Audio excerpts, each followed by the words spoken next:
All right, what's up, guys, and welcome to episode 2 of Group Up. I am joined by two spectacular guests once more. As always, my friend and co-host Frito, in me on the top left, and today we'll be joined by former Dallas Fuel coach. Words be difficult.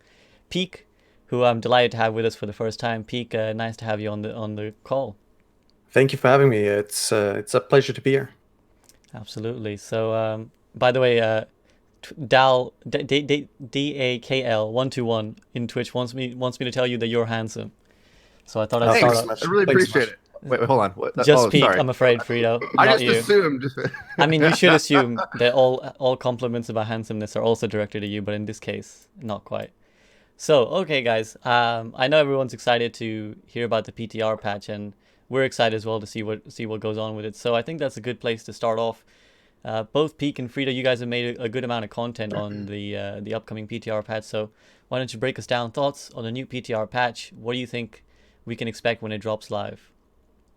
Well, because me and Pete have spoke about this recently, but I think as well since that point, at least I don't know about you, Pete, but I've heard more talk about like scrims over time, and at least my starting position here is somewhat similar to what we've left off on when we've spoke before. But I think it's probably going to be pretty flexible and good for ranked, but I'm afraid that 6v6, like a lot of people are saying, well, now maybe either the BAP comp or Mei Hanzo is kind of taking over, and I'm not exactly sure what's going to be the top comp, but definitely these powerful sustained cooldowns seem to be still in play.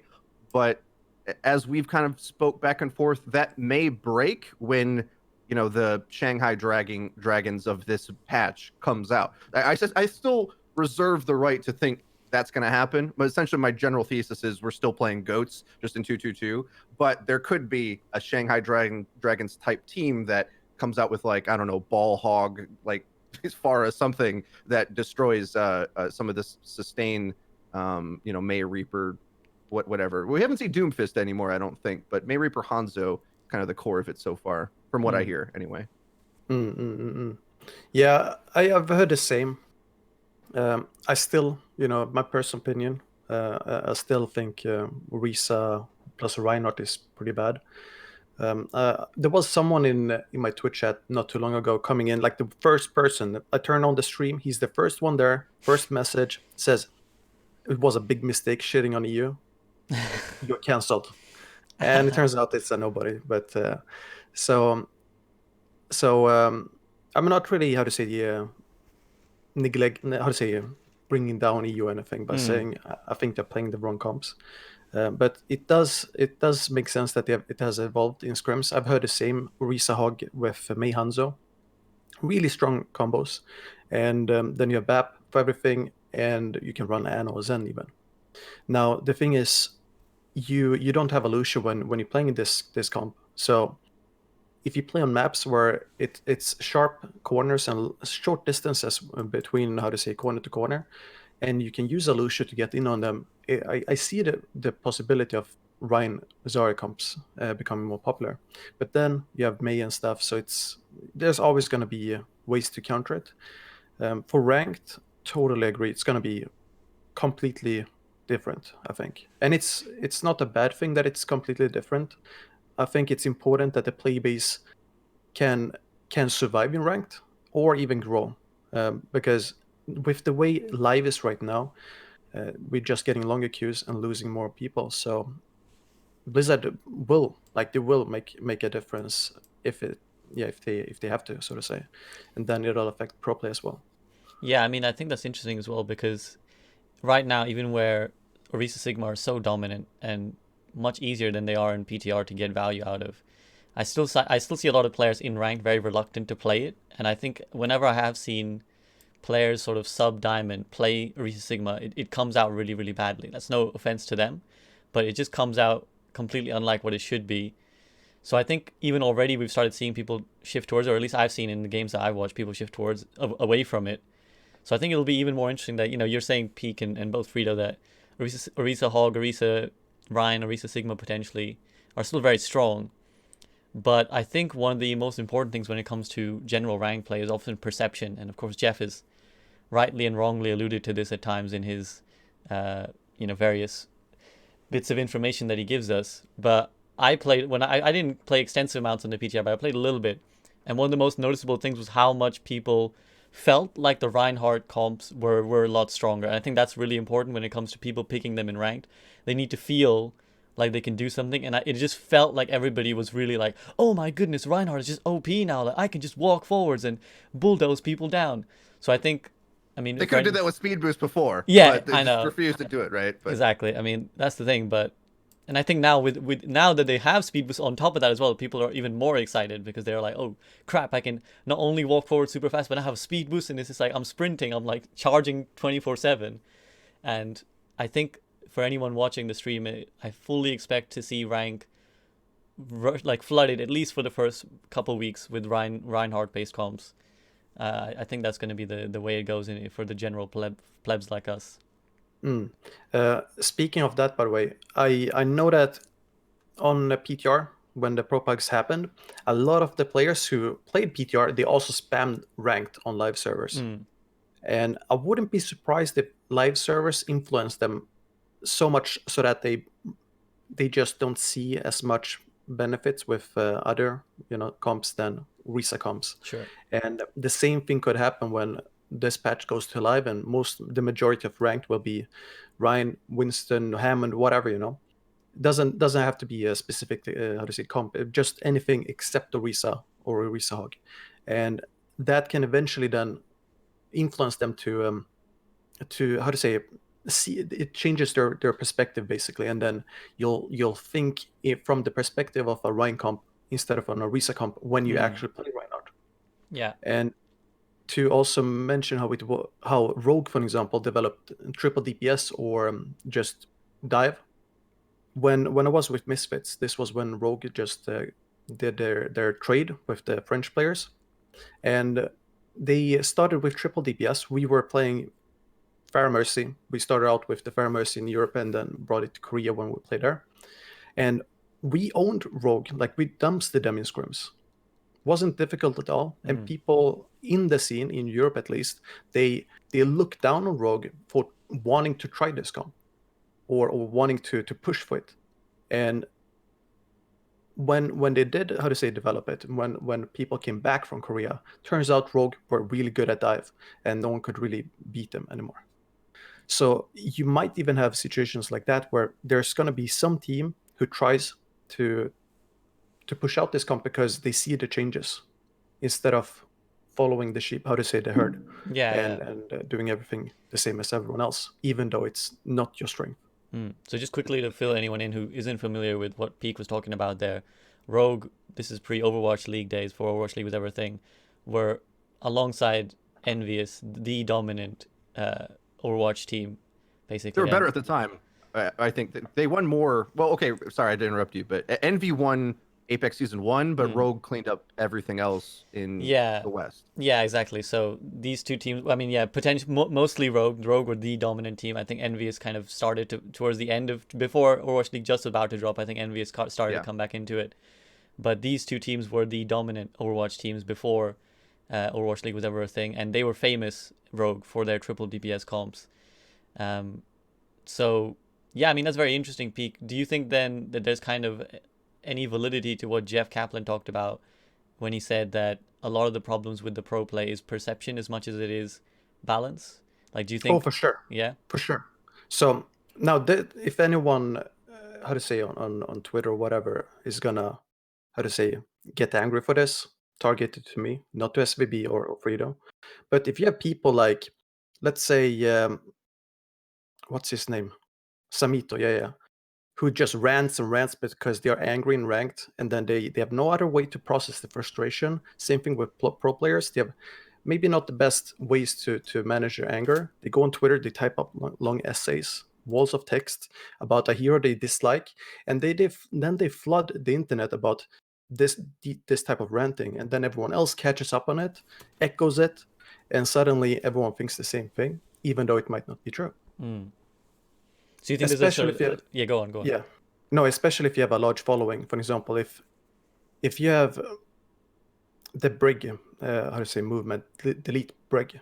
It was wasn't it from Effect or something who said like delete Brig, and then a lot of people who follow Effect and also thought it was funny, they brought it up, they pushed it, but Brig had to be nerfed.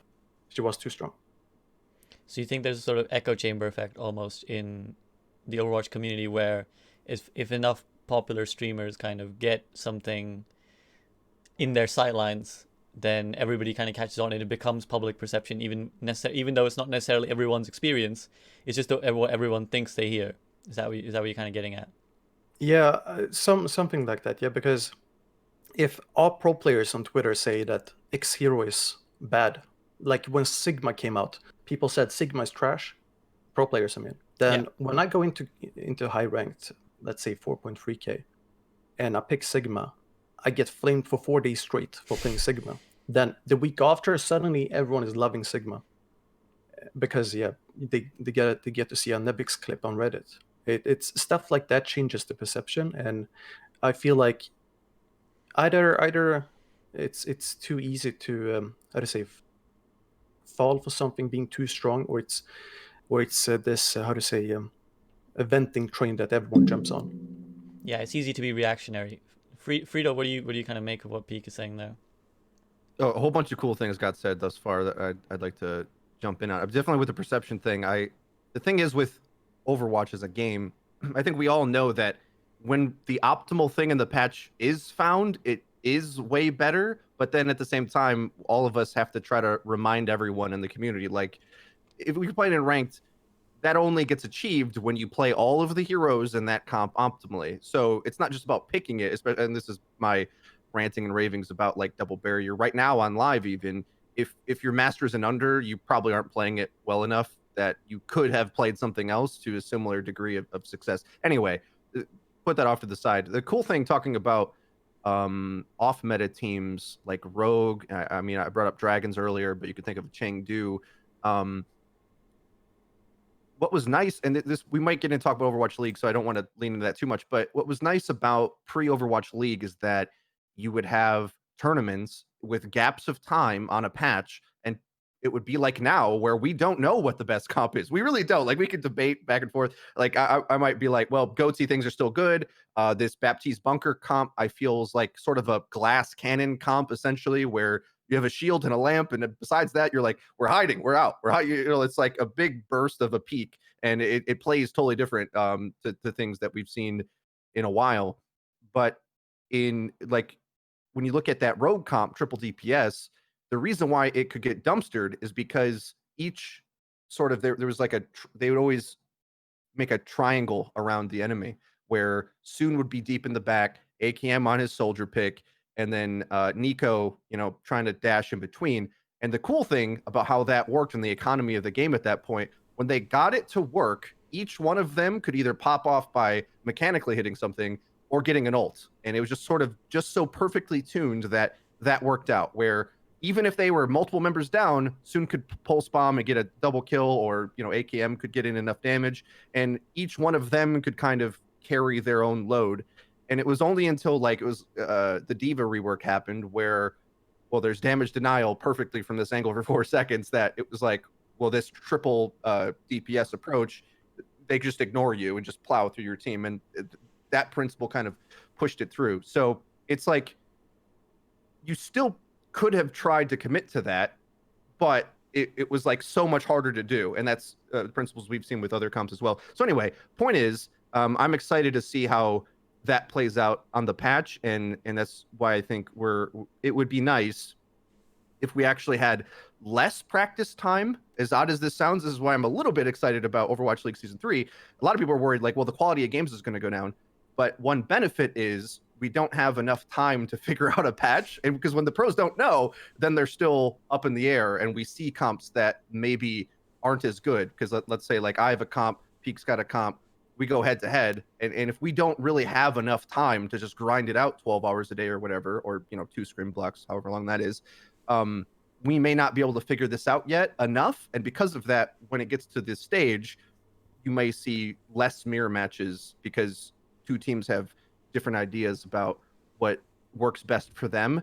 Whereas when you get too much practice, then it's like, well, we can see we're 1% deficient in this area. We might as well swap to the D.Va, right? In Rogue's case, which they were forced to do essentially. And AKM couldn't play D.Va very well, and it didn't Or go Nico, very well yeah. after that. Nico couldn't But either. yeah, they had their D.Va problems in the same way that every team has this, right? Where they need a tracer, they need a whatever. So that those things emerge, but this kind of gets into things we've talked about, obviously, with the format of the game SVB. So I won't get into that too much. Yeah. But that's sort of the table that's set. So. And what do you make of sort of the other side? This what Peak said about perception and sort of particularly certain. I guess you would say influences, right? That's what high level players are. That's what streamers are. And the impact they have on perceptions towards how the game is playing. Yeah, definitely. I mean, I try to do my best to speak at all ranges of play, and this is something that I've leaned more over the years to a more general attitude, because earlier on I was much more focused. It's easier to take like a chunk of the game, either your own experience or the pros, because you can put a box around it and say, well, these are the rules at pro level of play. The problem is, and I bumped into him at BlizzCon and Emong, we're still disagreeing about the D.Va change like multiple patches ago, and the schism of that point is like, well, he sees it from his level of play where he can pull it off, but I see it from like VOD submissions and stuff. I'm like, you guys, you're not coordinated enough to play D.Va. Like certain characters, certain ideas, they scale poorly or well with teamwork, right? So if you were like looking at a Mercy VOD review or a D.Va VOD review or a Lucio VOD review, these are characters that need your teammate to do something or need your teammate to be a certain pick or whatever. And if they're not doing that in ranked, you're almost like, well, what's the point of even attempting this? You should play something else that you can do your own strategy. Now, that, whatever that is, like going Roadhog or whatever, may not be good enough at, double shield meta right now in ranked, really, that, you would say anything you do on Roadhog, you probably could do on Sigma just better. But in the rank context, it's totally different. So I try to be responsible in that way to give the full picture, but it's literally impossible to speak on any of this, because no matter what, someone could pick out like, well, this doesn't work for me, and it might be either they're not good enough yet, or at a level of play where their teammates are good enough yet, or whatever, right? Like the patch might not be figured out either. A recent example is in Overwatch League, everyone believed that regular GOATS was the best, and maybe it was stage 1 patch, but then a bunch of nerfs came through, still played GOATS, and then they realized, actually, if we move our resources to pocket the Sombra GOATS is best. And all of a sudden it flips just like that, just like, Peak was saying, where Sigma, trash hero, oh wait, if we just kite and play around him, then he's, super strong. Like, and those realizations come through. And then you could even make an argument that, would, if we didn't get 222, would the Dragons comp become meta? Because it was destroying GOATS by that point, right? And we never really got to saw the full evolution of that. And the problem with this is that the game actually changes too quickly, oddly enough. Like, everyone wants them to change it faster to force sort of a shuffling of the deck, so to speak.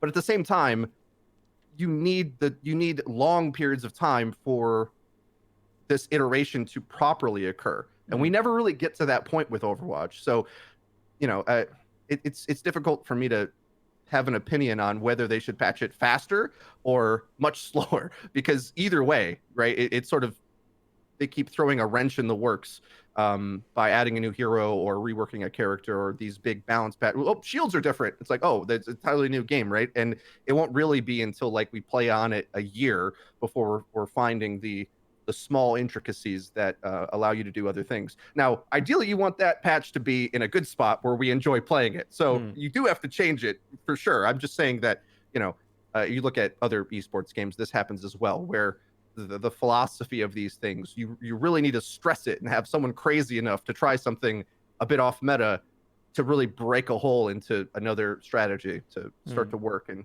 that might become dominant in a week, right? But once they figure it out. Yeah. Oh, sorry, Pete, go ahead. When you say too quick, or the game changes too quick, do you mean it's the changes are too frequent, or more that there's too radical changes so that the transition becomes almost unnatural, so to say, or how do you mean? Well, maybe both. I mean, I don't know. Like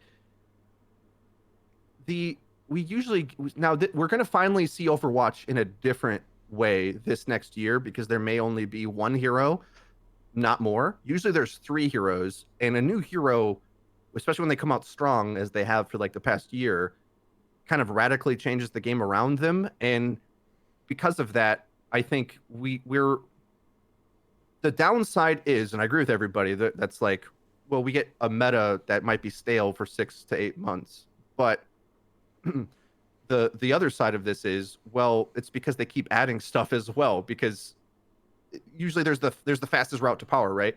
And my argument is that if you look at stage 3, would we have seen goats die after that? There's I mean, some people believe that the Dragons comp isn't superior. We could out goats it with enough practice. Some people believe that. I don't know. But the point is, we're never going to know. And we may never know with these other comps as well, these other metas that get created. I think really the only thing I think I really want from patches is just to make that path of least resistance something good. If we could just make that comp like decent, and then maybe there's other, off meta strategies that emerge that come through. But yeah, I think the severity actually, they patch quite a bit. We would like them to get rid of bad things quicker. I'm just saying that we're not really going to see the teams figure out their own style in 6 months. Like I think you need like a year, and I think that's been kind of true historically as well. Where I think back to the pure dive era, it was quite a long time before we saw LW Blue put a Mercy on Pine in the dive era, where it's Tracer Genji all the time on Gibraltar, and it's like, whoa, Widow can stand way up here, and with a pocket, you can one-shot a Tracer to the body and obviously evade the dive, and that whole play style. That was before Mercy was really determined good, right? And that was like, that sticks out as this is interesting tech pick, and you kind of need to play in that style, dive meta, whatever, goats meta, before these off strategies get attempted. And when you shuffle the deck real quick, and all of a sudden we're jumping into, let's say it's like bunker burst meta, like that strategy is too good to if that's what we're going into, to try these other things, right? Like it hasn't, the structure of the meta hasn't been settled enough to even know what you're playing around. Because I think you can see this in other games as well, where whatever top meta thing is, it's got to like exist to know the personality of it enough to know what the actual limitations are, right? And if it's not been around long enough, you may not really understand how it ticks. Yeah.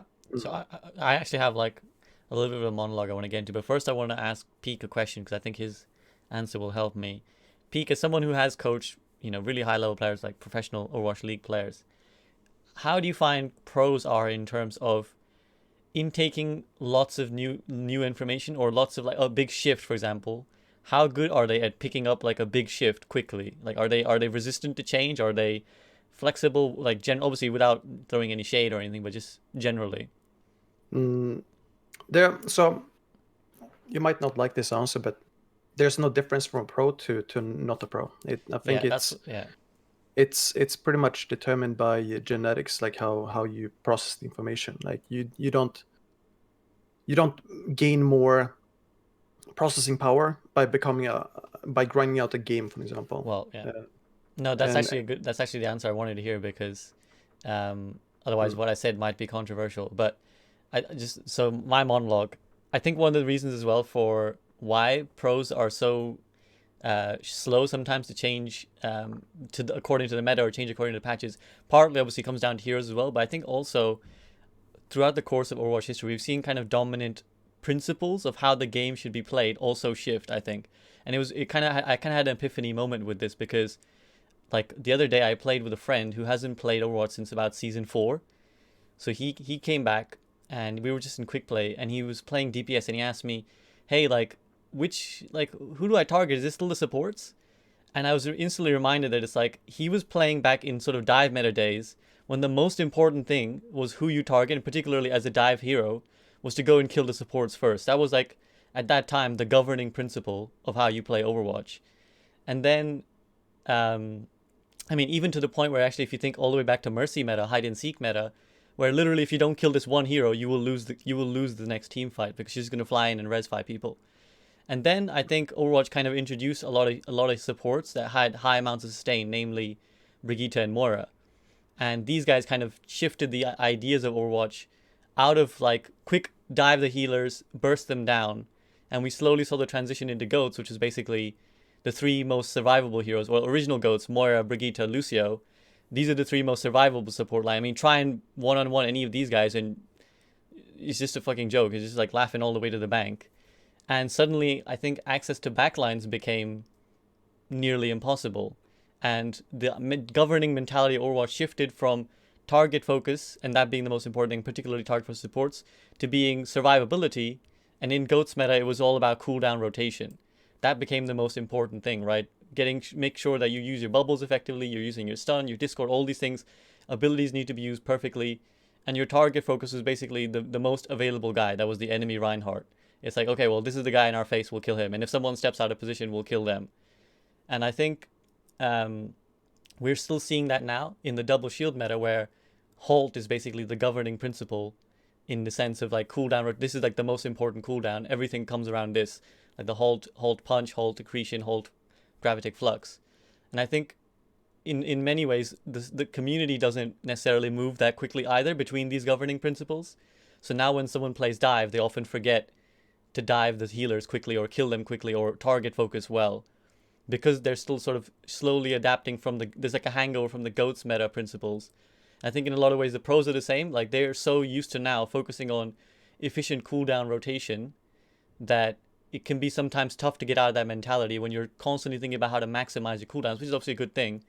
And arguably actually bringing it back to the PTR discussion, what a lot of the PTR changes have done have reduced cooldowns and seen it be even more possible to make even more cooldowns in a shorter period of time.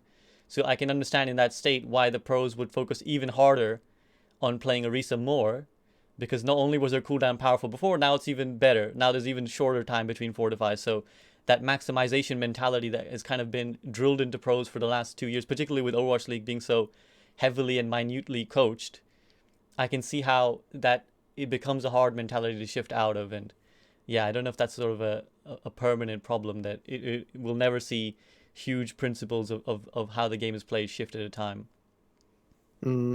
I don't think it's a permanent problem. It's I would want to hear what Frito has to say as well, but I'll just say this before I forget. So it feels like it's more like, so if we connect this with what you said before, like does it take more time for pro to change than a non-pro? And it's more like simulating scenarios with deep how to say, neural networks or whatever, AI. And if a pro is compared to a non-pro, the pro basically simulates 10 times faster, 100 times faster, or 1,000,000 times faster than the non-pro, because they spend more time and they just they do it more, they iterate more frequently. And if you think about how ranked works, for example, if you go all the way down to bronze, it's people who maybe don't play the game as often or don't care, or it depends on what type of goal they have with the game. But if you're up in GM, you can be a casual tryhard or you can be a professional tryhard, and you thrive like for finding that like sweet spot for like what's the meta. And I think that often it the play base also falls under the, I guess, perception that Overwatch is a pure FPS, but it's a MOBA with FPS elements. If that makes any sense. No, Goats yeah, was I'm with you. Goats was basically League of Legends in FPS mode, and now they're bringing it back to FPS because they made it more, how to say, satisfying for hit scan with the, how to say, they improved what's it called, like mouse, High precision mouse input, is that what it's called? Yeah, that it feels so much better to shoot. Then obviously shields nerfed, Widow, Hanzo, everything else that requires aim comes into play. And we'll slowly shift back into it. And as you say, like it'll take some time. And then I wanted to add that it also doesn't matter how to say it. It's not only genetics and stuff, it's also like the environment you're in. So if you're in a team that where the culture in the team is like, we have everything set in stone and only set in stone, and if you don't follow the rules set in stone, you're out. And then obviously it's going to be a slow change. But if you have a team like Atlanta or whatever, who like try out Torb in their first game on stage in a Watch League, like they will experiment, and they are the teams that will push the change, I think. Frida. That was awesome. Yeah. Okay. So to SVB's point earlier, which essentially was that the rule sets kind of get shuffled around. This is something I'm very interested in, and it's how I talk about it as well. And I think everything you said pretty much couples in with the points I kind of made earlier, and I think your explanation of it is like a good way to clarify what I was even trying to say, which is that because a new rule set gets dropped on us, which whatever it is, you have to imagine X comp that is the PTR. I think given enough time, you really understand those rules, and then you know how to tweak it at the pro level anyway. And that's all I really would say about the high level as well, which is unfortunate that I say this, that I'm like, they have to patch slower for us to get to that point, because if you're in a bad meta, that's horrible, and nobody wants to hear that. But I think that is just the rule, because otherwise you don't give teams and players enough time to know they're bad at that rule set or bad enough, right? Like we saw this last year with, maybe there's a handful of teams that shouldn't have been playing GOATs, but I kind of don't blame them, because they haven't had enough time on that format to be certain they should abandon it, right? Like if they think they can grind it out for, and get 3 or 4 wins out of this meta, why just roll the dice on like inventing a new thing, right? We'd like them to, and maybe it was even the right call to, but I can also see why you would stay in that smaller subset. And then it's not until you get to the third stage where teams are really experimenting. And another thing I would say from the ranked context now is these different formats, no matter what the patch is, as you go down the ranks, more of these things become relevant, which is kind of nice, which makes, I would say, when Jeff says, Overwatch is balanced great, or we are happy with it, I think what he means is like for plat and below. And to that degree, you can kind of get whatever meta and rule set to work. And they're often like intertwined with each other. And these rules don't really start to solidify until halfway through GM, I'd say, because a rule set that I think we're beginning to really figure out about this patch, and at least I think this way, is that Reaper Mei is making half the tanks unpickable. So we'll see if that plays out. That's what I think. That's what I thought for last patch. Because before that, Orisa Sigma I really thought looked trash until the Reaper and Meis come out and the Doomfists, right? That like trash Ryan and Winston. That might feel a little different now that they have better armor, but it's that rule set. Now, when you're playing at a rank below GM and they don't know that, then you can just clobber them with Ryan or Winston. But as soon as it comes out, then it's literally unpickable. Like that's how the meta cascades, where you wind up, well, I got to pick something that has an escape or a cooldown or something that makes me survive this, because if not, I'll just feed. So that's the tough thing, because you can look at it and be like, okay, as Winston, I can dodge the Reaper in Mei, and I'll play just so great that they'll never touch me. But why do that? Like it like the difficulty of doing that rather than having a cooldown that is a literal get out of jail free card against that stuff. It's like no comparison, and that's a problem of Overwatch being so complex and having so many things in the game now. Because we used to have a problem. I would say this is a problem, but that Orisa was this really niche hero, and if we're like, well, we want to have Orisa have a point. Well, there's this GOATS comp. Well, now let's make Orisa better at everything she does to try to compete with it. And then they change the game, and you have these heroes that get left over in the patch rotation that all of a sudden are too good. And Yeah, I'll just end that rant there before we talk about everything that's power crept in the game. But Yeah. anyway. Well, I mean, I'm conscious that, we were trying to be a little bit more condensed in some of the time. So just one last then summary on this thing then. PTR patch, what do you guys last thoughts? What is the kind of to be played for anyone who didn't catch it at the start? And if you do run Reinhardt, what kind of line do you want to run behind him? Or Winston as well? I think people are taking it too seriously, too try hard with the Orisa comp stuff right now. I'd say, you have 2 months or whatever, 3 months almost until competition like starts for real, and then several months off competition, and like patch cycles will come in. I don't think it's worth betting everything on Orisa comps only, because there are maps where Orisa is really bad, and it's really difficult, and that makes her bad. Like, it's difficult to do your job as Orisa. So I'd open the not Horizon, but open the mind to something else. Like Ryan Zarya or Winston Diva, or even Hammond Diva. And which supports do you think kind of would be fitting in? Which DPS would be fitting in with those guys at the current patch? It depends entirely. If you want to run Ryan Zarya, Lucio is a must pick, and then you have Ana or Zen. Not really Lucio Bap, not really Lucio Mercy.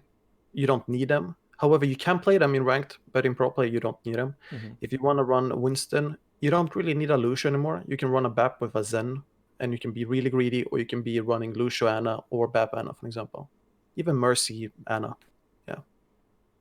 I would imagine that the ranked interpretation of this patch might look different than what we would hope it would, because, and I don't know how to describe this, I'm just assuming it'll sort of spiral in this direction, where if, let's say, we think Orisa Hog, Bap, Zen is like this dominant frag-tastic comp that when you think of it on paper, the principles it has, it requires like team discipline and peaking at the right time, because you have a second, if that, of shielding, but all this firepower that you just put down the lane. And when you're coordinated around that and you peak, GM players and above do this decently, where they don't poke at the choke and get shot at constantly. But I'm somewhat worried about how the patch is going to affect the middle and lower ranks, because there's a lot of face tanking going on in those ranks, and all of a sudden, new patch, well, you're just dead for doing that. Like, you haven't learned how to use cover and principles that were important in the dive era, where everything was so mobile that you better have great positioning or movement, one of the two, or you're just dead. Like, that all of a sudden instantly is in it, and it might be in a different way than it was in the past, but like, that's how it's going to feel. So tanks are stronger at like when you're skilled at them, but I think a lot of players especially really undervalue how hard tanks are. Even Orisa, as I don't want to get into a rant about that, but everyone says like Orisa's super easy, and at the pro level that might be true, but at the casual level, holding a shield as Rein and never moving, I mean, this is, I would say, gold for sure. Just sort of standing there with a barrier, right? Like, that's sort of a gold play style. There's no tank that really does this anymore, is what I'm trying to say. Like, entire play styles of players, like, we're hoping that, okay, tanks are fun, guys, get in those queues. Like, we need more than a minute queue time on tank. Like, we got Masters players getting pulled into high top 500. So we're hoping that players are going to flock to tank, but I think a lot of lower ranked players are going to feel alienated by, well, now it's just harder. I think tanking is just flat out harder, and that's good because you're empowered, you have more you can do, but it's less like, existing, and I have no idea how this is going to hit. So what I'm trying to say is, like, we may see lower ranks, you gotta pick Orisa Rein, or Orisa Rein probably, just because, please stop the damage from hitting me. Just put the barriers in front of me, and so I don't die. Like, that's the mentality. I think well, I would summarize, the way I summarize is that basically the people in the middle will be more punished. I think if you're really aggressive, you'll do a lot better. Like, I think the aggressive, like, press W tanks will feel a lot happier. There'll be a lot of tanks who'll feel a lot unhappier because suddenly they're dying from their passivity. So to anyone, I think, watching, I'd say probably just be more aggressive and tell your team to be more aggressive, because now the time to like piss around in the middle is much less. Okay, on that lovely note, let's talk to our new discussion, the next topic, which is in a way a very hot topic discussion right now in Overwatch. Obviously, I'm sure I don't need to fill stream in on the recent Jane versus Chipsa feud. I won't call it drama because that maybe is a little bit disrespectful, but feud, namely centering on the idea of path to pro and Jane's sort of concerns about whether the path to pro is working or not working, and also even for both players and coaches. So, guys, what do you think in terms of the path to pro, the Overwatch League setup, and kind of the things that Jane said? Is it working? Is it not working? Do you want to start, Frida, or should I? Well, the beautiful thing is, we didn't tell you this, but we invited you on so that you could just spill the beans on all of this, because we don't know what we're talking about. We're just speculating. We're hoping that you've got some serious dirt to reveal on this show. We gotta get a Reddit clip, dude. That's what growing on social media is. If you don't get at least 100, if you don't get at least 100 notifications of hatred after this stream peak, then you haven't done your job. Well, because like I have a lot of opinions, but I don't have a lot of information, if that makes sense. So I can give them, but yeah. So I see where Jane comes from. I see the goal he has. He wants to do better for the community, and it feels sort of like the role he took on now is more like a not sacrifice role. Like it's sort of like he's taking a hit for the small guy, so to say. That's how it feels. That's the goal for the path to pro, like small guy who doesn't get a chance, who doesn't get many offers, and I don't think this was the right battle to take. It was the right, how to say, intention, though, if that makes sense. Personally, for me, I don't mind Chipsa going to a watch league. I don't mind it at all. At the end of the day, it's not my money. It's Fusion's money. If Fusion wants to spend all their money on candy and like make, I don't know, Kit Kat products, all the power to them. Not I don't care. And if Chipsa doesn't work out, if it does work out, we'll see that with time. I think it's better to give. I think it speaks a lot about the community when the benefit of the doubt is out of the window, like completely, and then it's all this, how to say, nepotism. Who hasn't seen nepotism in any area outside of Overwatch? Like, it happens everywhere, and it will happen everywhere. For example, if you're a teacher, you will have a favorite student whether you want it or not, because there will be some student who just makes better, how to say, or write stuff in line with what you think, and then you'll be, how to say, thinking more highly of them subconsciously, and that's sort of nepotism as well, if you like technically.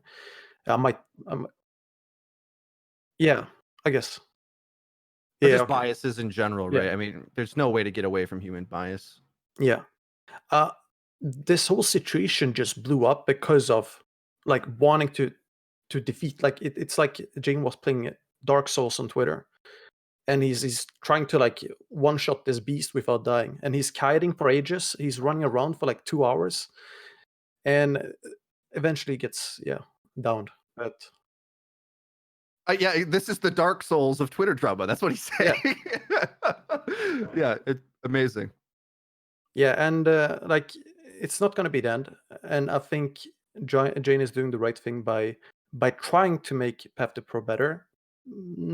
Yeah, as I said, this wasn't the right way, though.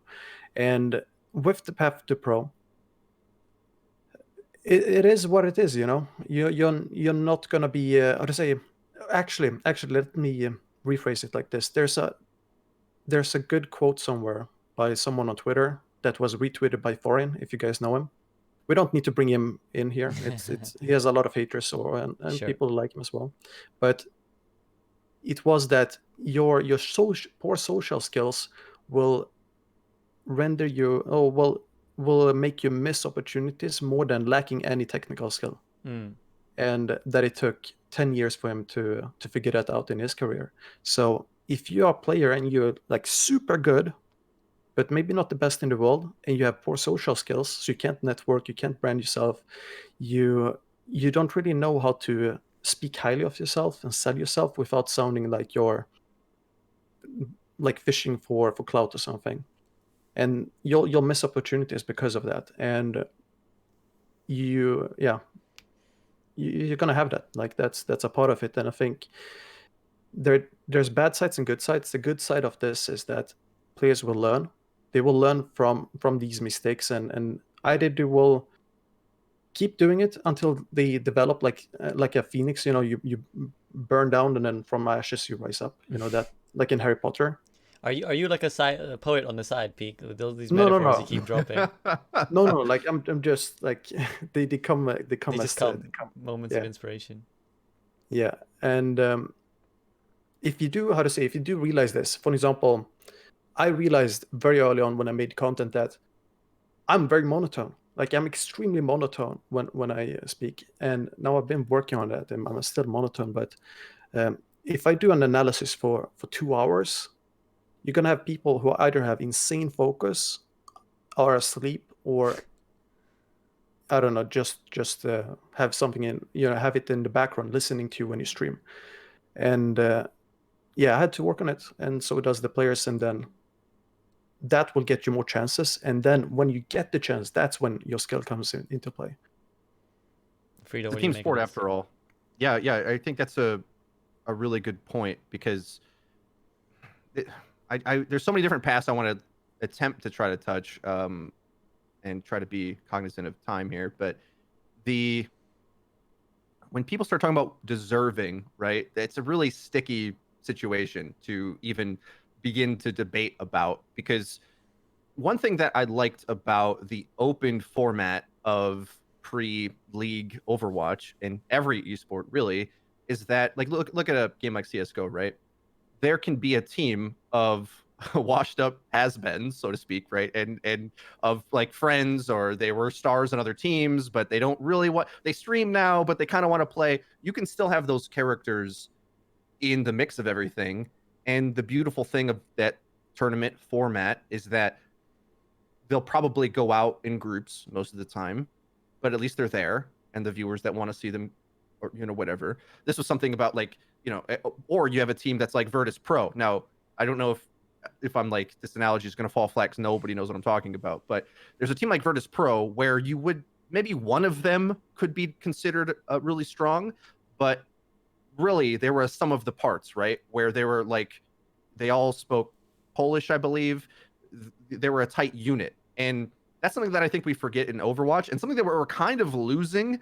And what happens in the league format, what I've noticed, first of all, there is no rogues, there is no misfits, there is no, right, you can't just take a team other than Runaway. Okay, fine, they got second, but normally you can't afford to take a team that sort of has a personality to it, where maybe they have some strengths in this way, but they have some glaring weaknesses.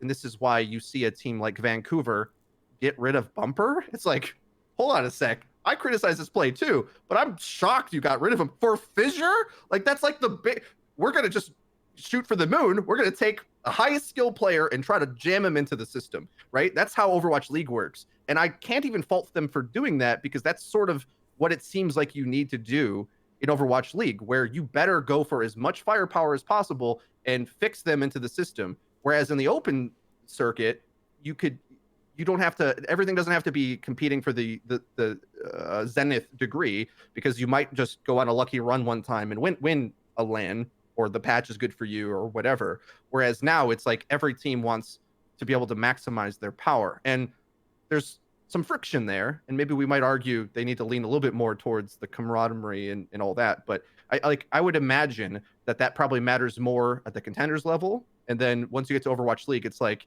everyone's so good that if you're not competing like that, where you just, oh, he's like a little bit worse, he's on the bench or he's out, and we got to replace him and just take a risk that guy fits in the system, because like that's how everything is powered up. So I can't remember what point I'm trying to lead to. I think I've kind of finished that little section. Yeah, go on, Pete. Go ahead. I think you know exactly what you mean. It's sort of like comparing a corporate versus a startup, like the culture within, right?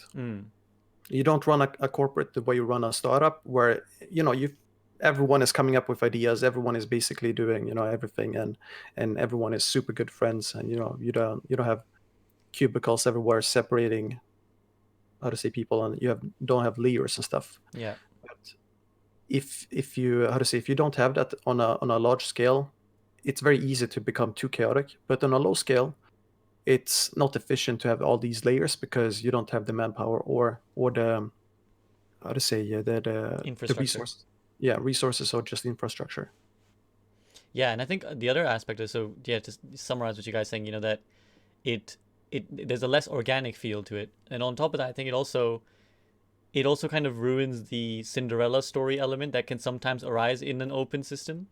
Where if I think back to Apex and GC Busan, for anyone who doesn't know, GC Busan is a team who kind of eventually would become half of London Spitfire.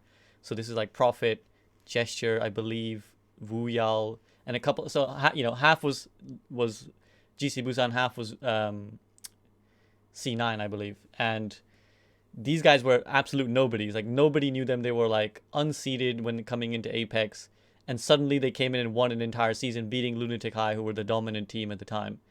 And I think that element of the underdog story isn't really possible in the Overwatch League. Of course, we had the Shanghai Dragon story of going 0-40 in one season and then winning a stage in the next season. But even then, it's like these guys are all like, it was firstly half a different roster, and secondly, these guys are all superstars. Well, they got second. Anyways.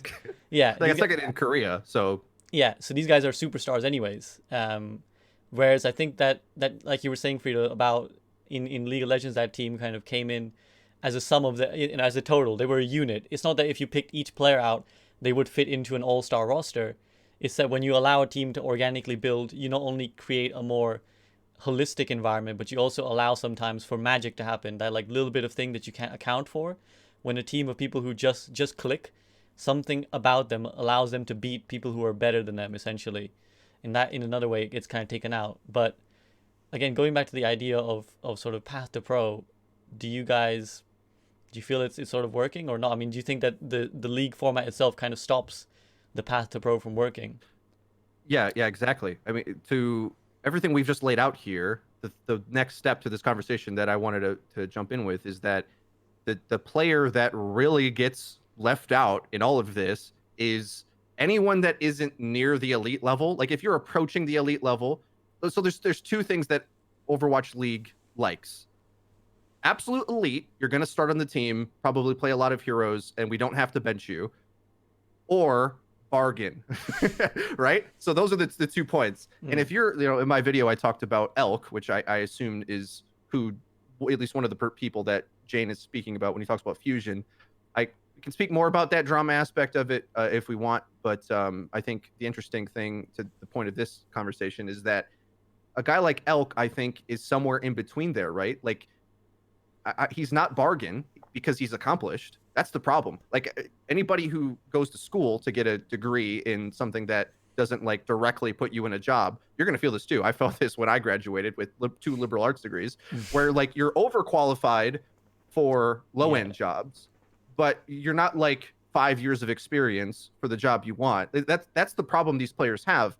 And I don't know if I necessarily have the solution to this, or if I even necessarily think it's something we could solve or have to solve. But the players in between those two brackets, where like maybe Elk is 2/3 of the way up to elite, but he isn't like mechanically elite. He was in this team Fusion University, and on paper or watching the VODs or something, you might say they were a little bit of that right place, right time, camaraderie approach. Because you look at a guy like Zachary. I love Zach. I think that kid is amazing. I love him. I enjoyed him watching on Fusion University. But in the Overwatch League, it's like, you're playing with the big boys now. Like, was it you and who are you having synergy and dominating in contenders?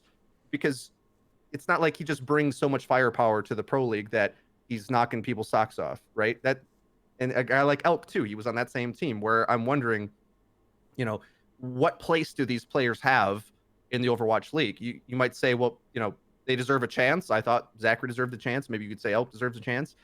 But are we going to find the same thing where they really need the components around them that makes them the dominant team? You know what I mean? Like, if Zachary was playing with Who Are You in Dallas, would he look like a completely different player? And in that meta, especially, that he was good at.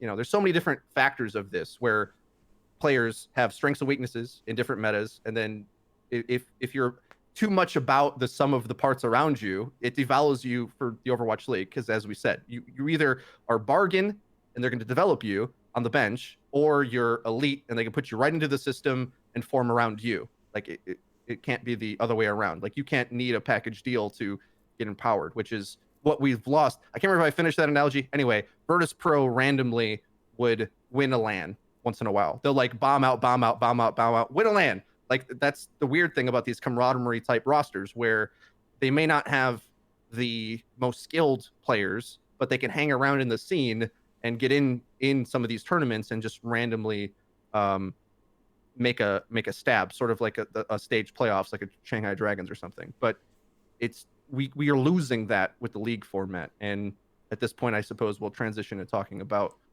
Path to Pro, which I don't know anything about. I can detect these problems, I think, but I don't know if I have the solution necessarily. I mean, Peak, was this your experience as someone who did work in an Overwatch League team? Which experience more specifically? Well, like that the players you were signing were kind of either elite or bargains. And do you feel like the format and perhaps this Overwatch League in general doesn't leave room for the sort of collective environment of just like a team of players coming up together? So when we signed players to Fuel, I wasn't how to say a huge part in it. I was just briefly discussing about players, like are they good, are they not good, what are their strengths, what are their weaknesses, and the rest of it was up to Kai and Hastro and Arrow, of course, doing it the next season. Sorry, I don't know if Fuel is a good example at all because they don't follow the rules that I'm talking about. That was more like league wide. Fuel, in fact, you would argue probably does it the other way, where they were like, these are the envious guys. We're gonna try to keep them together, and we could debate if that's effective or not. I would probably say it's not. Yeah, I'm just saying I don't have like the inside info from other teams because that's confidential stuff that only like the higher up, or like upper management or head coaches and stuff from those teams have, and they need to leak it to someone in order to spread the info. And what I would say instead is that the Path to Pro stuff, the experience I had, I mean, it really depends on what goal the team has. If you have super skilled characters, not characters, players, but no character to them. For example, Mayhem had the walkouts in season 1, but were they skilled? Yeah, you had personalities on Shanghai, but then 0 and 40, yeah. Then you might have, for example, a super skilled team but no personality. And now let's see what would be a good example. As much as I love them, maybe the New York Excel. Well, they have a lot of personality there actually through the branding and stuff. But I would say it maybe falls down into or like through. Yeah, I don't think anyone has that type of team. Well, London year 1 might make sense because it's not like Prophet might have been the best player in the league, and he may still even been year 2, but he doesn't really get as much clout as unless he's flipping off the camera, right? Like no one seems to notice. Yeah. I guess that's an okay example. For example, they just bring in 2 huge like skilled squads and then expect them to work together. I don't want to go into like how London turned out, but that's one example. Now, how if from what I've heard, they are not really big in the UK compared to how big they could be if they marketed it better with, for example, UK players. But that's a drawback you have, or you have to accept. And I'm not like experienced on business, whatever, in Overwatch League. I don't know. So I'd say the upper management, they probably are aware of this, and it was a decision they made. Going for the more skilled squad or going for the more marketable squad, who knows? Then for Path to Pro, I would say it really depends on what you define as pro. Like, is that Overwatch League, or is pro, for example, contenders as well, getting paid by an academy team? I would say if you play in contenders, you get paid on a regular basis. That's pro, because you live like that's your living now. And I guess the issue with a lot of these pro players is that they expect too much too quickly, and not in the sense that they aren't good enough. It's more like they expect to.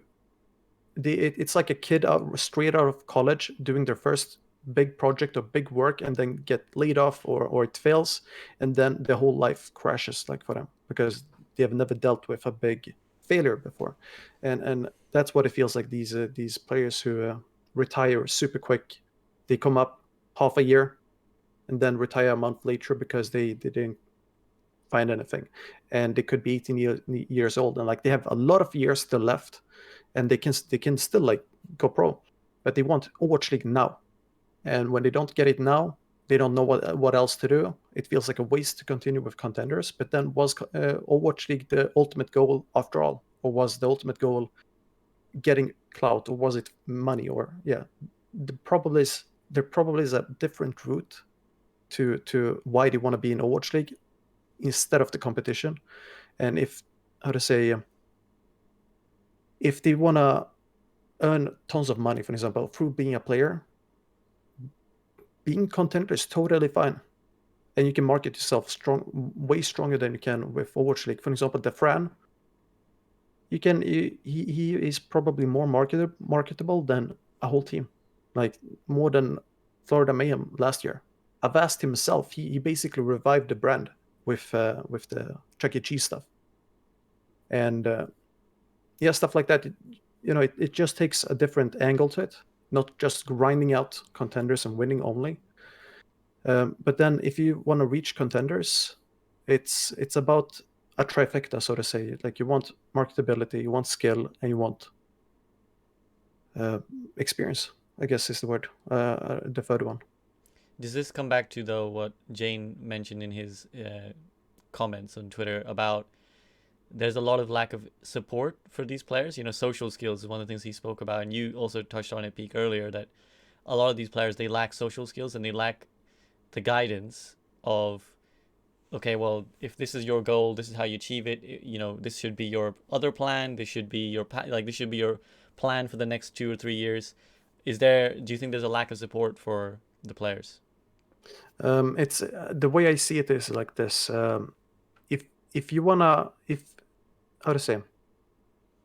a player doesn't want your help, it doesn't matter how much help you give them, because they're not going to take it. It's not going to be effective. It's a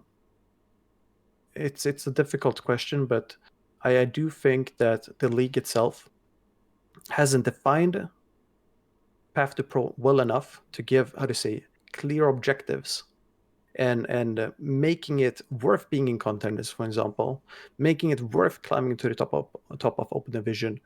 And they only focus on Overwatch League. And for example, there's no third-party tournaments really. There's no ESL tournaments. There's no Zota Cups anymore, from what I know. There's no Intel Extreme Masters of Overwatch, for example. There's less organizations that aren't tied to Overwatch League to support these guys, and as a result, you're gonna end up with half of the Contenders without any payment, without any support network, and then the academy team going net loss in their budget or income, and they don't get support for developing their players well enough, and then I'd say it falls down onto Blizzard and the organizations who invest into Contenders and Path to Pro to basically provide the resources for the players to take, and basically open the perspective for players, like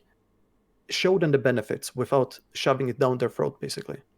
Yeah, I think for what you're saying, I mean, I'm a complete layman. I'm just speaking of what I've heard other people say, but a lot of this is kind of combining into some of the things we've spoken about and some of the things other people have spoken about, in that, one, from most Contenders players, they say that it takes them forever to get paid. And there's a lot of infrastructure problems in that sense about what's going on in Contenders.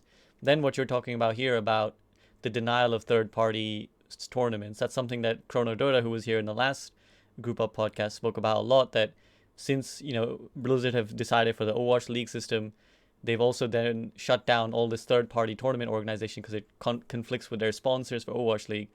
And that, again, denies Contenders players another source of income, another source of building hype. And then, of course, it comes down to the idea of perception that we were talking about earlier. We were talking about streamers and their perceptions of the community, but one of the perceptions about Contenders is probably that it's not seen as seriously as perhaps it should be, or as Blizzard would like it to be. It's often seen as like a whatever thing. It's a bit of a joke. It's kind of notoriously under promoted. And a lot of people have suggested like ways of kind of pushing Contenders to be a bit more promoted, to be, promoted by both Blizzard and the Overwatch League. But is that kind of part of the problem, that all these other factors make it hard for the players to want to play in contenders and then see that as a legitimate point. Even if their end goal is to be in Overwatch League, they feel like contenders is a failure somehow. And is that kind of part of the whole system that's why it's not working? Not even so much that some of these other issues, but it's just that the fundamentally the system isn't fit for purpose. I don't know about the system. I think it's many things resulting in it not working. For example, if players don't get paid, that's the system, and that results in players becoming more worried. Do I have food for the month? Do I have housing? Am I gonna be able to buy my study material or whatever? And then you don't have time to care about, or like not that you don't have time, but you don't see the perspective of, okay, I should think long term. I should develop myself and not worry about money. Like that's not your first thing when you're stressed out and you're trying to win. You also have a ton of maybes. Like I maybe have a future in this game. I maybe have my place in this team.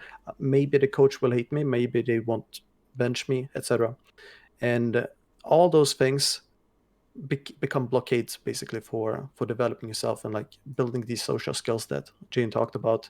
And yeah, it can be solved in many ways, but I think you how to say, you need to fix all these small issues that add up, so to say. And they've started to try and fix it.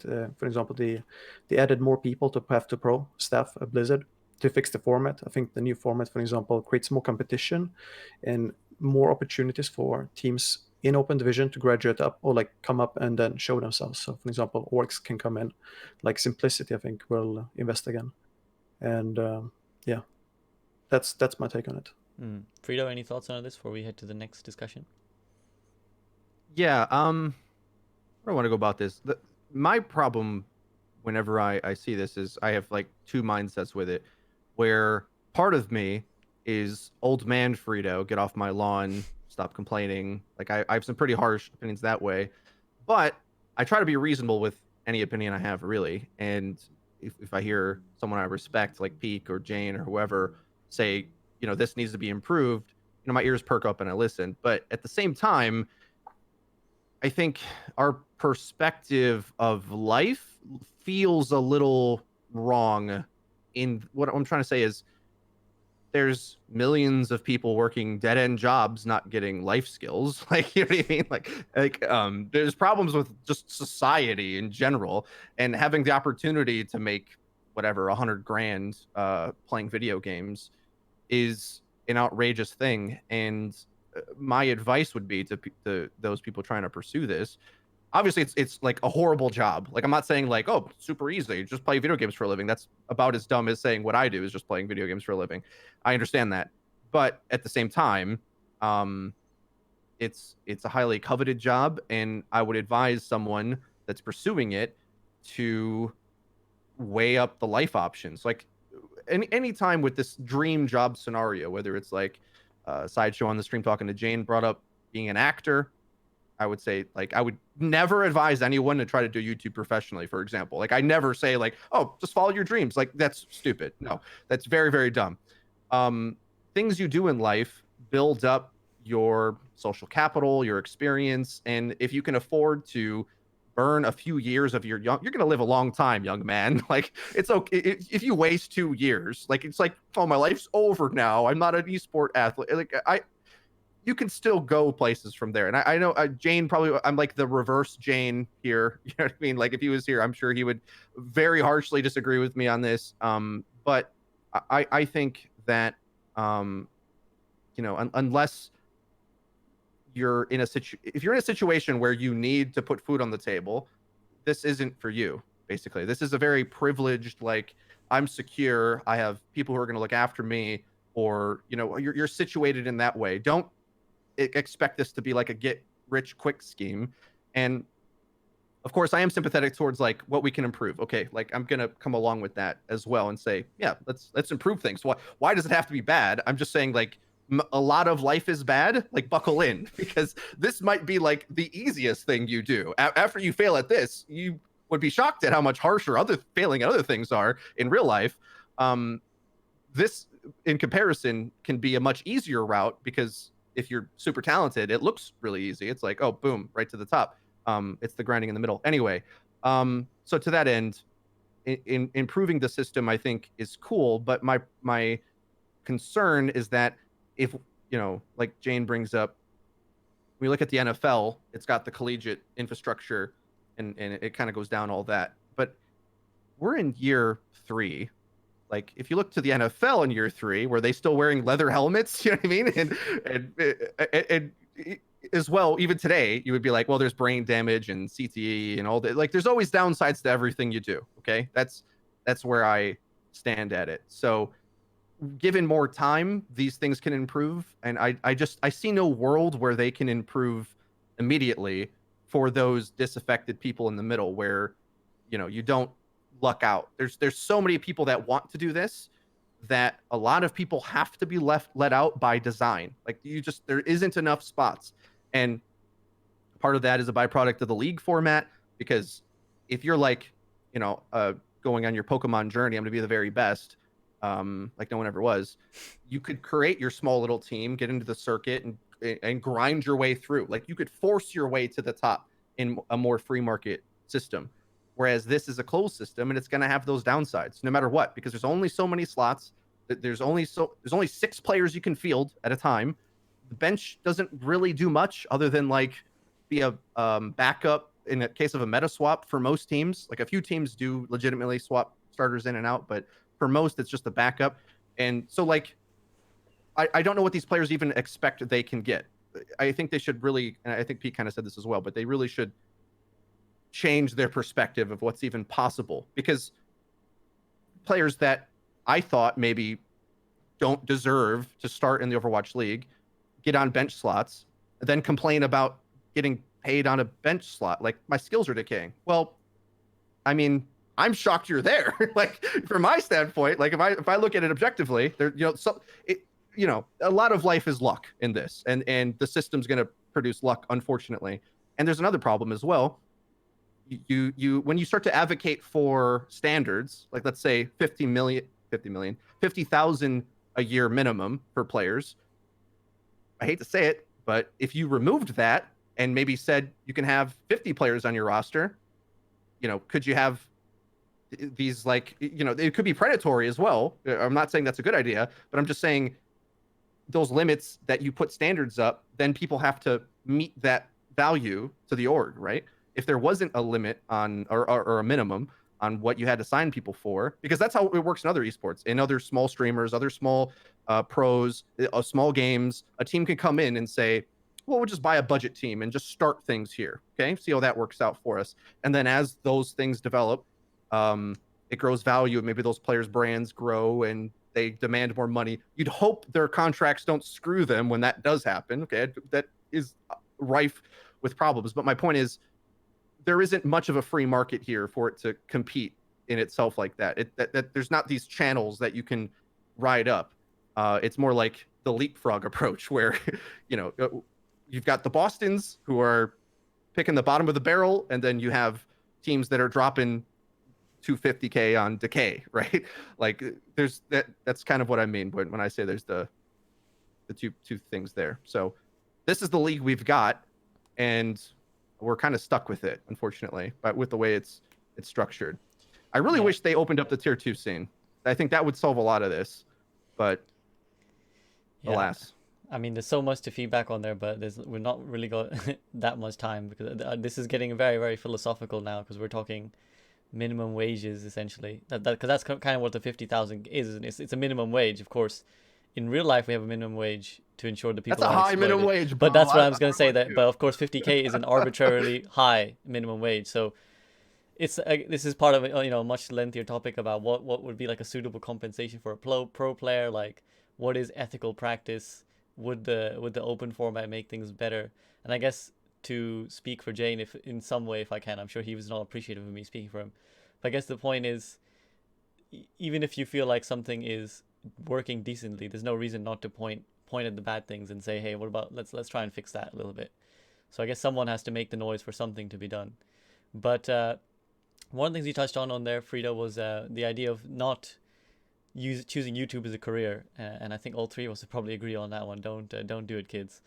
But that brings me to my next topic, and the final topic that I wanted to discuss, which is something that Peak, you actually mentioned in one of your tweets recently, and this was again in response to Sideshow's stream, where he kind of said that Overwatch like educational content is lacking, at least in his words. He felt like since Jane, It was Flame who said it. Flame, sorry, yeah, Flame said that, you know, basically there's not many people he can think of that are producing very high level educational content for the Overwatch community, particularly I think with relation to Overwatch League. So in fact, I'll bring the tweet up now, Peak, so for anyone on stream can see it. Peak said, 1 year free coaching resources, VOD reviews, and spamming Overwatch League analysis from me or anyone else creating content didn't make the cut. Unlucky. The actual truth, Overwatch memes greater than Overwatch educational content. It's not a Monty specific problem, it's a fact. Just to clear the Monty specific problem, Flame said that Monty had complained about this, that all his educational content gets less views than his general content. And so Flame said it might be a Monty specific problem, Peak saying it's a fact. So on that topic, Peak, do you want to just elaborate for yourself first, and then we can discuss as well?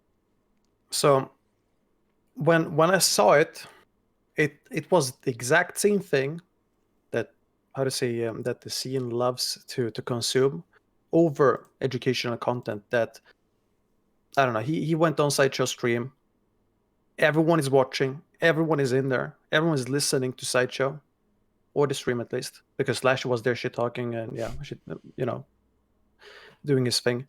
And then he decides to farm clout by talking about something he doesn't know about or doesn't understand well enough, because everyone who just opens their eyes or like turns on the monitor and goes on YouTube, searches up Overwatch League analysis, educational, goes to Overwatch University or the subreddit, they can see people posting every day content. But the way he wanted to structure it is that I've asked, you got popular because people want to go to your meme channel, and there's not really that many that makes content and chuckles about it as well. It's not really that.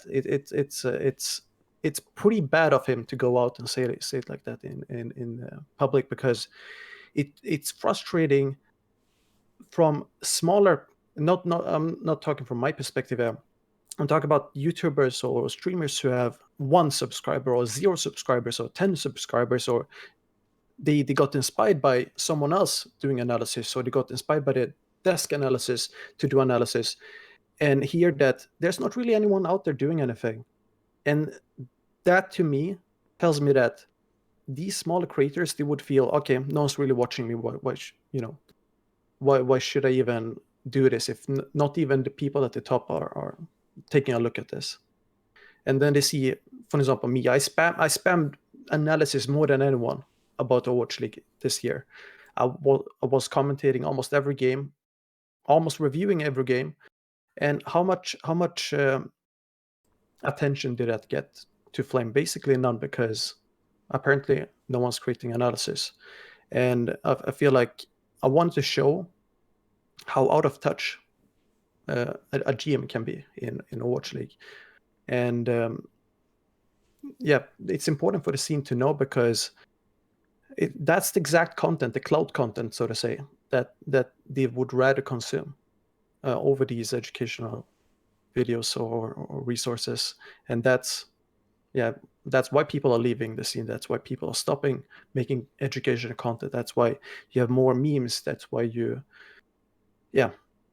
losing content on Reddit, for example, and it just keeps on declining, because no one's really making any real effort to support it from the top. From the bottom, you have a ton of support, like you have the subreddits and everything, but from the top, who from Blizzard is actually supporting these content creators that are making educational stuff and that aren't popular streamers already?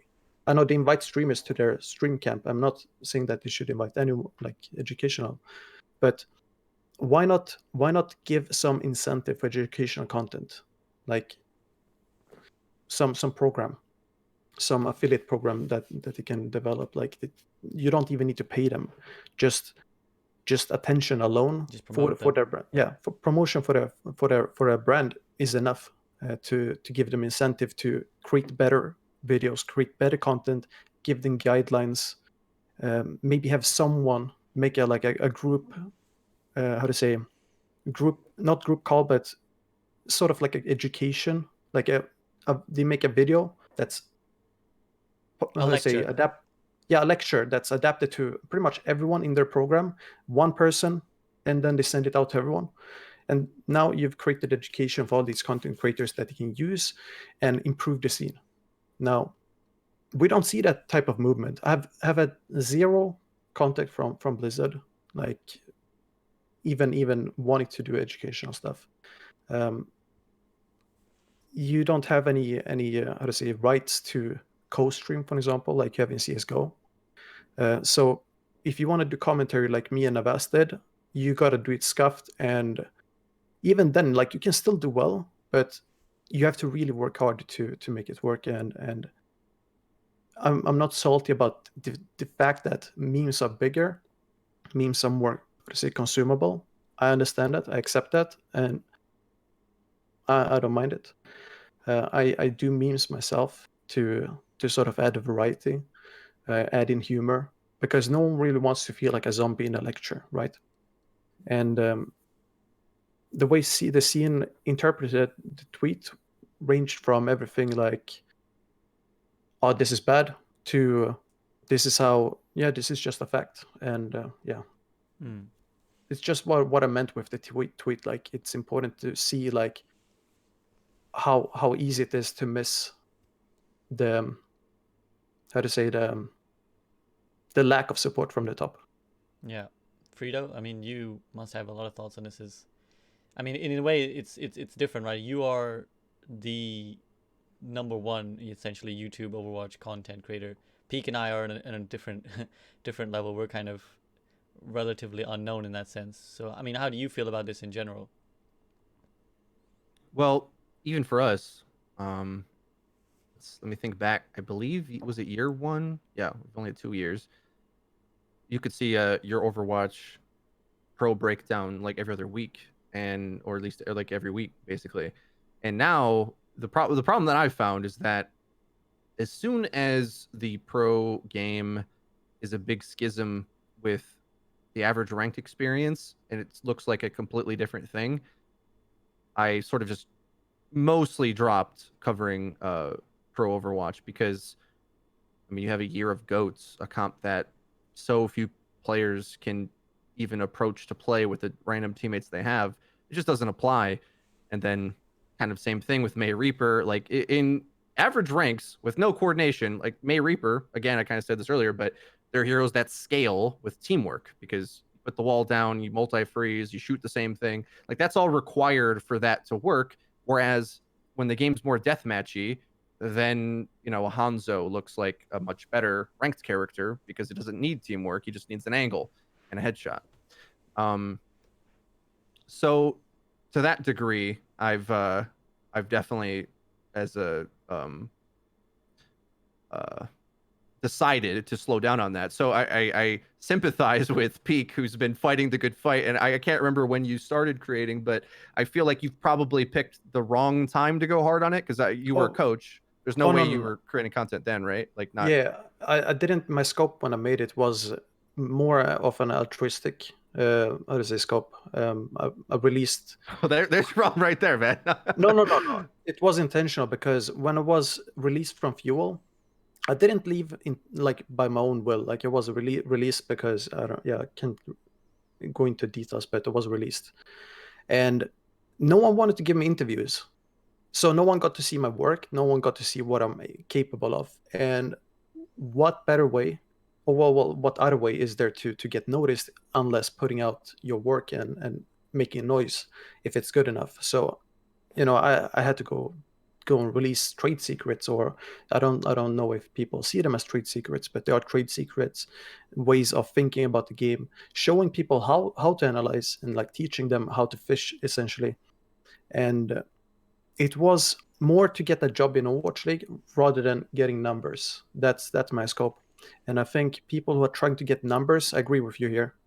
It's the wrong approach because the market for analytical content is super niche, and the game is super small. And we're getting smaller. I mean, more and more with the way ranked is and everything. So the audience you're gonna find is small, but then the struggle is gonna be getting discovered as well, because there's so much other content. How to say it, in the way, if that makes sense. Yeah. Distracting. Yeah. And Yeah. So go on, Pete. yeah. No, and that alone basically ruins your career if you want to do YouTube with analytical content only. Yeah, because I remember when you first started making videos, I saw it on Reddit. You were kind of teaching coaches how to coach almost, right? Those were some of your initial videos, and that's something that really isn't around. But I guess what the point you're trying to make is not you, like you said, you're not salty that people didn't Oh, no, go no, mad on the no. numbers, because obviously you were trying to make it for coaches, but the problem is that nobody at the highest level who should care about this kind of content was out here actually recognizing that this exists and actually pointing it to other people who care about the same thing, right? And you're saying like, how can a GM of an Overwatch League team not recognize that there's And clearly a lot of Overwatch League related content out there? yeah, and the thing is, if you focus on more low level content, not doesn't have to be the super low or anything, just low level as in it's consumable for a large amount of the play base. You're not going to be seen as a pro an analyst or anything. Like the view teams will have on you, or like the people in general, they will not see you as someone who's understanding the game. They will see you as someone who is on a casual level, so to say, if you make casual content. And it's something you can't escape, and it's like a trade-off you have to take. And that's something I was, for example, very mindful of when I made my content. I knew I wouldn't get numbers. I was told by several people, your content would be better off on YouTube rather than Twitch. You would be better off doing this and that. And when I did analysis or like Overwatch League analysis on Twitch, it was because I wanted to be as quick as possible and be the one, like I wanted to outperform coaches in the league so that I could get some job opportunities. But yeah, it didn't work. Frida, any sort of further thoughts on the whole? I think off air, we're going to have to talk as well about that strategy, because I think I think the problem is what you do come into, as you say, if you want to be a coach, you would think that you'd have to keep it as hardcore as possible, but then you got guys that are getting picked up on content, which was kind of Jane's point. So I'm not so sure if that is accurate or not, or if that even works anymore, because what I was saying before about you picking like the worst time possible to start doing that is like, okay, so that might make sense for the subset of the subset that is interested in high level analysis. The problem is when people don't want to play that meta, the interest of it is just gonna like evaporate, which luckily for me, being a casual guy who like the idea of your Overwatch partially, at least originally as well, was to try to get a casual player interested in high level play. And I was just nodding and broke my neck when you're like, you know, high level players think if you're a casual creator, you don't know anything, which is fine. Yeah, people definitely think that. You're 100% true. But yeah, it sucks because yeah, go ahead. Yeah, I want to mention that's like the way I was looking at it back then. Now, maybe 8 months ago or 8 months ago, I started dropping that. And today, for example, I made a decision, or not today, but yesterday, to drop coaching completely in Overwatch. And that basically removes a lot of the, how to say, push, like the force behind your back, at least for me as a coach, to always make this, how to say, piece of content that basically is life or death for you as when it comes to work getting opportunities for work. Because one view where you have a Pepega take, that can ruin your career, because repetition spreads very quickly and it stays in stone pretty quickly as well, like for a long time with pro players. Yeah, and I think to sort of bring it to the general discussion as well, one of the things that you're kind of alluding to there, Frida, is the idea about the disconnect between pro and what the regular community are consuming and playing in terms of Overwatch. And I think to some degree that is the biggest problem, I think, probably when it comes to this divide between educational content and meme content, is that just even Overwatch League prioritizes memes in a way almost higher than it prioritizes teaching people what's going on in Overwatch League. Like most of Overwatch League in between game content is just like fluff, no disrespect. It's like entertainment. It's just trying to be funny and create like banter and Reddit clips. There's not really, I don't think, a conscious attempt from the Overwatch League to try and show people like this is what the intricacies of an Overwatch League team is. And I think that kind of has a filter down effect where the community hasn't really played the game that the Overwatch League has played for a long time, and nor do they really look like they are. Like I mean, I'm making educational content, and I'm doing my best to try and, from my side, help people out. But it should be that you look at the top and you filter. Like my job as a content creator should be to look at the top and filter it down, and help players how to reach that level. Instead, I think it doesn't really work that way, as you guys have kind of spelled out. Is that Overwatch League analysis doesn't work. You have to kind of go bottom up. You have to try and teach players who are in gold and platinum and in silver what the problems they face, and then hope that eventually they'll get to a place where they can fend for themselves almost. Like once you get to like master or GM, there's so little resources on how to get from there to pro, because it's just not popular, just no one's interested in it, that there's no point in making that as a content creator, right? And so in a way, I think again the structural problem here is that needs to be changed. It should be the other way around. Like in a for example, I mean, I'm gonna alienate a lot of the stream here, but in StarCraft, for example, it wouldn't work like that at all. You wouldn't be teaching people how to deal with the worst strategies. You teach them how to fully recreate the pro's best strategy down to the exact second. So for any of you who don't know, StarCraft has a concept known as build orders, which is that at a particular second in time, you build a particular building, and it is so key to the game that literally seconds makes a difference, like has a butterfly effect on later in the game. So when you're learning the game, the number one principle they tell you is to learn a build order, so that for every single second of the first like couple minutes of the game, you know exactly what you're doing, and you copy the build orders of pro players. That completely doesn't exist for Overwatch. There's no equivalent. Obviously, it's a different game, but there's no even an equivalent. Where in Overwatch, you're just trying to learn how to deal with bronze strategies rather than trying to how to recreate Overwatch League strategies. And I think that's where the disconnect leads to players just rather choosing meme content, because the game doesn't really ask them to learn top down. Agreed. Yeah, I mean, these are things I've said for years, and I don't know if this is wasting airtime, but I thought of like another analogy that kind of explains it. It's like the difference between the theater or like a play where, you know, all the they're like historic, they're pretty much said the same way, versus comedy, which comedy requires the audience to interact, right? So like whether that works or not as content matters on the audience, where in ranked, you know, comedy, this is coming full circle. The comedy thing makes sense because it depends on everyone else's interpretation of the game and how they express themselves. And then as you get higher and higher, the rules get much stricter and it becomes less and less what the average player plays. So yeah, it's troubling because I get inspired by high level content. Like I really enjoy making it, but it takes way more work, way less reward. Like the work to reward ratio is just totally out of whack. And the only reason I would slow down it is because I felt it was either stop. Like I want things that I make to matter in a year as well. But if it's a meta people don't like, I feel like I'm trying to force it on them to say, you should learn this, when I know they probably aren't going to play it. So yeah, I hopefully the next patch kind of solves that. And I can say, well, here's some parts of these strategies that you definitely can emulate. Because when you look back to, you know, the dive era, for example, there were things that an individual could learn about Winston or Tracer. Whereas if you play goats, you need 3 teammates doing the right thing to keep that Rhine alive and play together. And that's, I think they've really attempted to try to get away from they try to allow through balancing individuals to shine on their role. I don't know if we're quite there yet necessarily. I think there's a chance that that's still a huge aspect of pro play, and in a way you can't complain about it.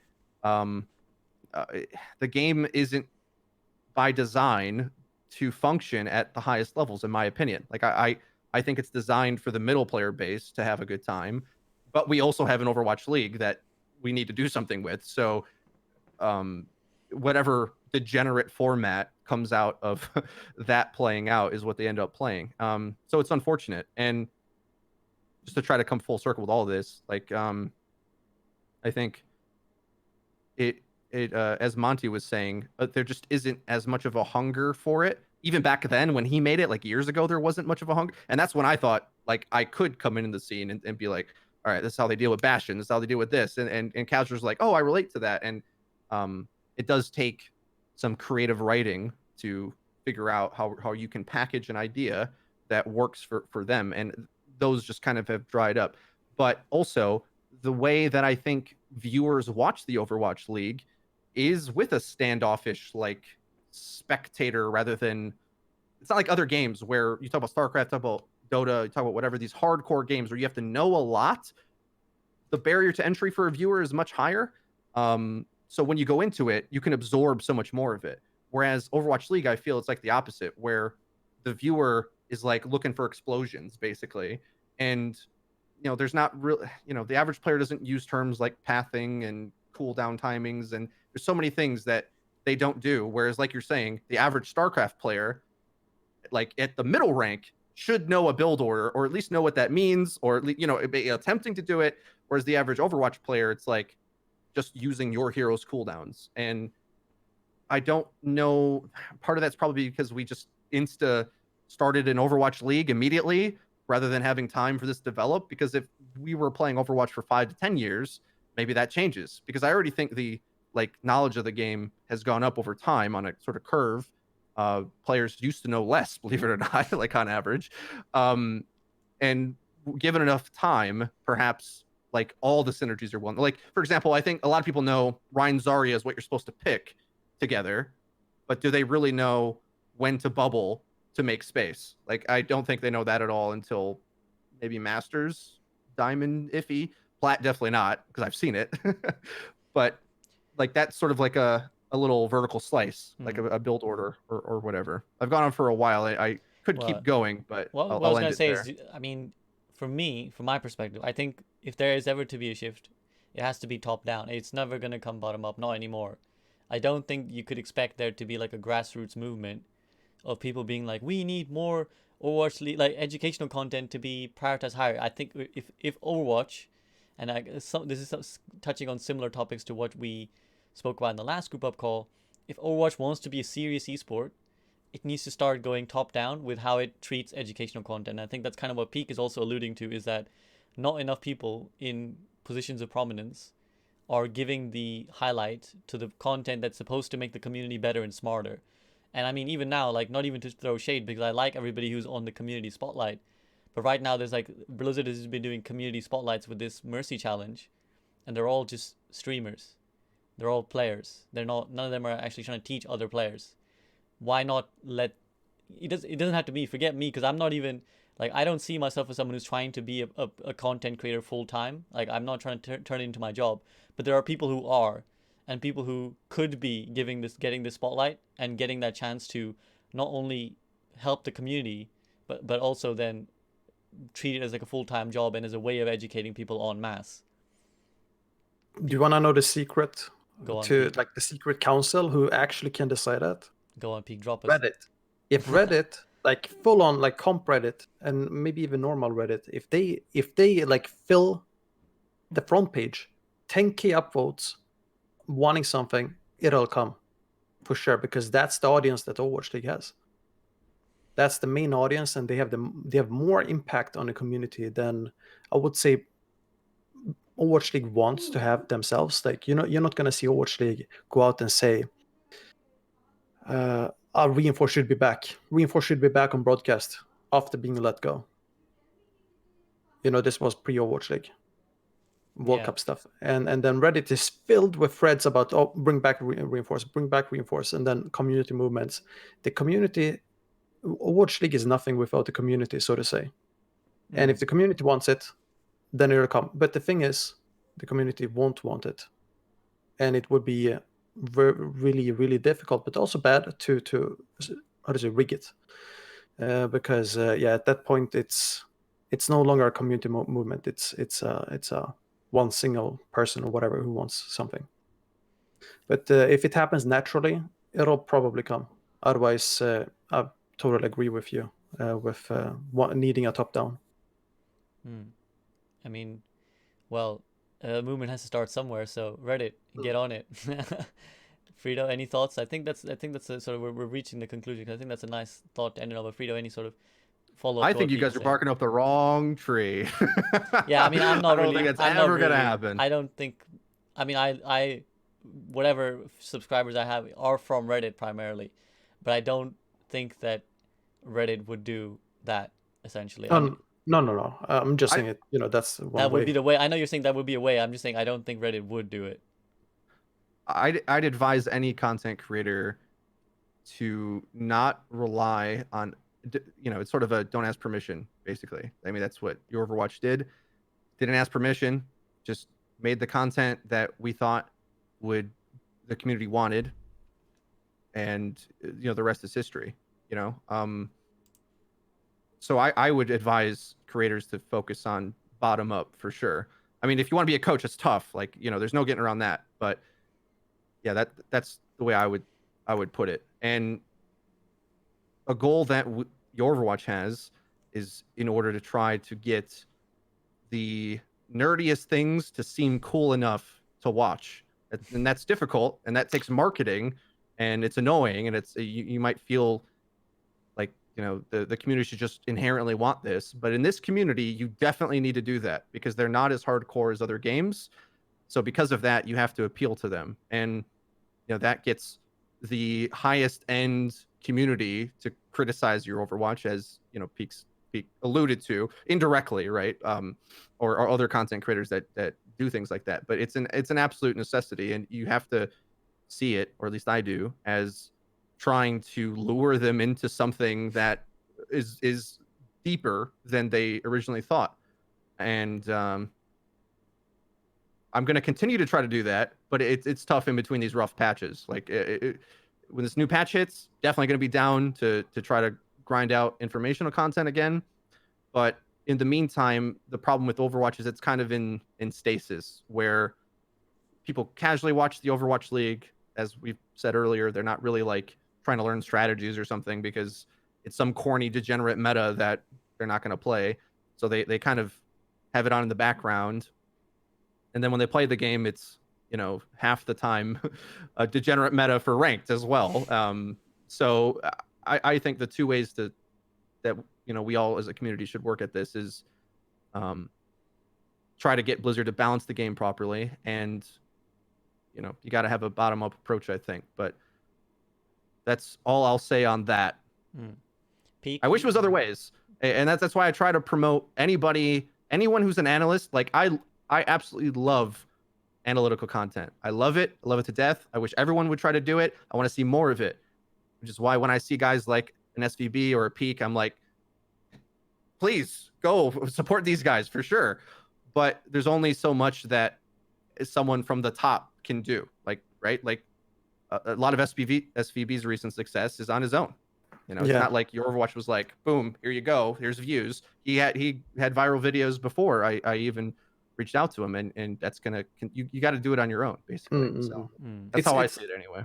It's like a big host on Twitch. Like, if you're not entertaining enough, people are gonna leave. Like, you get a, how to say, you can get a chance, but then at the end of the day, like you say, your production is what matters the most.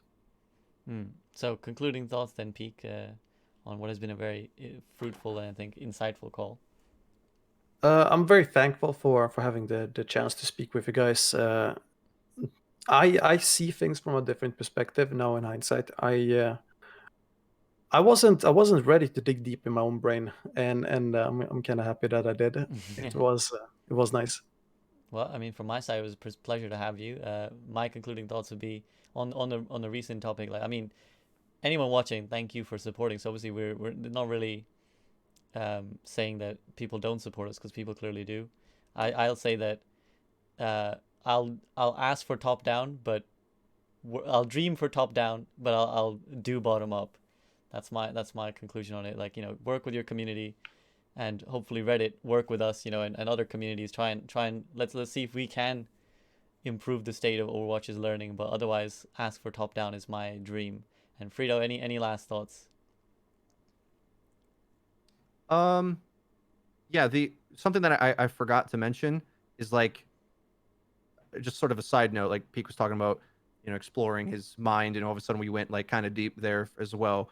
Something that I wish this community handled better is things coming to light and thinking out loud. So like if Jane has a knee-jerk response that we're all kind of like, that doesn't really make sense, Jane, but you're getting at something. I think we should mature a bit in that way, where saying something dumb doesn't like end your career, like Peak said earlier, where the pros are like, oh, you have a Pepega take, like you don't know anything, whatever, just dismissing it.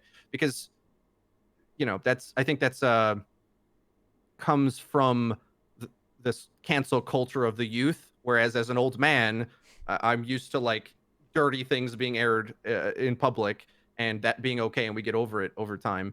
I think the community could really help itself by realizing that we all have Pepega takes. We all have bad ideas, false starts, whatever. If everyone's bad ideas got equal viewing in the community, everyone would look dumb. But it just turns out that like, something I tweet becomes a copy pasta, something Reinforced tweets about NYXL or something becomes a copy pasta. I think I'd like to see the community mature from this, which is why, although I disagree with Jane on a lot of things with this, like I'm still willing to see his perspective, and that's just the last little nugget of maturity I hope to Yeah, I guess don't put spur people in the community. don't put people on like a pedestal, right? Like everybody gets things wrong. It doesn't mean that they're fundamentally a dumb person. And I think we should sort of applaud the people. I think the most important thing is intent, right? Like, what was the intent of your action? If your intent was well-meaning and you were trying to make a better difference, as some people, I mean, think that what Jane is saying is nonsense, but appreciate the intent, I would say, right? He's trying to make the community better, and you shouldn't put down people who are trying to do something for the community. The people who deserve condemnation, I think, are the people with bad intentions, who are trying to damage other people or the community or learning in general. But applaud those with good intents is I guess my conclusion. And anything to add, Peak, before we call it our time here? No, I'm just happy to be here. Yeah, my mind just goes blank sometimes, butt out. So this is one of those moments where I butt out. But Well, thank you for joining us. It's been an absolute pleasure. And again, the time has flown by. We were supposed to cut it to an hour, but it's been an hour and 50 minutes since we've been talking. So thank you guys for joining me. It's been an absolute pleasure. Frito, Peak, time to sign off. Thanks for joining, guys. Thank you. Catch you later.